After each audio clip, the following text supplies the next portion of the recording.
நான் கத்துக்கிட்ட பாடம், ஆம்பளைங்களுக்கு உடம்பு சரியில்லைன்னா தனியா போய் டாக்டரை பார்க்கணும், ஒய்ஃபை கூட்டிட்டு போகக்கூடாது. நான் ஒரு பெரிய தப்பு ஒரு வாட்டி என் ஒய்ஃபை கூட்டிட்டு போயிட்டேன். டாக்டர் அன்னைக்கு தான் எனக்கு சொன்னாரு, உனக்கு டயபெட்டிக் கன்ஃபார்ம். ரொம்ப நன்றி டாக்டர். இனிமேல் சாப்பாடு. உடனே என் ஒய்ஃப் ஒரு கேள்வி கேட்டா, டாக்டர் டயபெட்டிக் ஏன் வருது?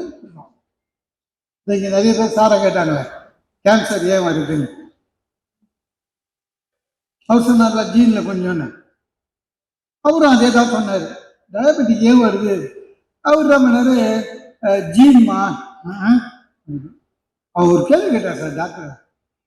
ஆமா ஜீனுன்றீங்க, அப்ப எங்க பெரிய டாக்டர் ஏன் இன்னும் வரலன்னா. அவளுக்கு எனக்கு வந்ததை பத்தி கவலை இல்லை, எங்க அக்காவுக்கு ஏன் வரல, அந்த பகையை தீர்த்துக்கு வரா. அவர் என்ன சொல்லுவாரு பாவம். அவர் டாக்டர் கிட்ட வந்து என்ன சொல்றதுன்னு இல்லை. டாக்டர் சாப்பிடக்கூடாதெல்லாம் சாப்பிட்றாரு, எக்ஸசைஸ் பண்றது இல்லை, அந்த மாதிரி சொன்னா பரவாயில்லைங்க. பொதுவா டாக்டர் கிட்ட, டாக்டர் நான் சொல்றது எதுவுமே கேட்க மாட்டாரு, எது ஜென்ரல்.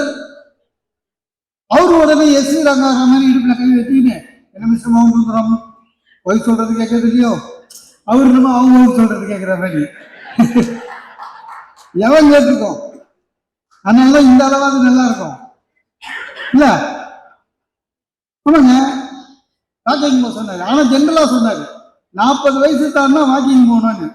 நீங்க டூர்ல இல்லைன்னாக்கா வாக்கிங் வீட்டுல இருந்து வாக்கிங் போங்க, வீட்டுல இருந்தீங்கன்னா வாக்கிங் போங்க, டூர்ல வந்தா கூட மார்னிங் கொஞ்சம் வாக்கிங் போக பாருங்கன்னு.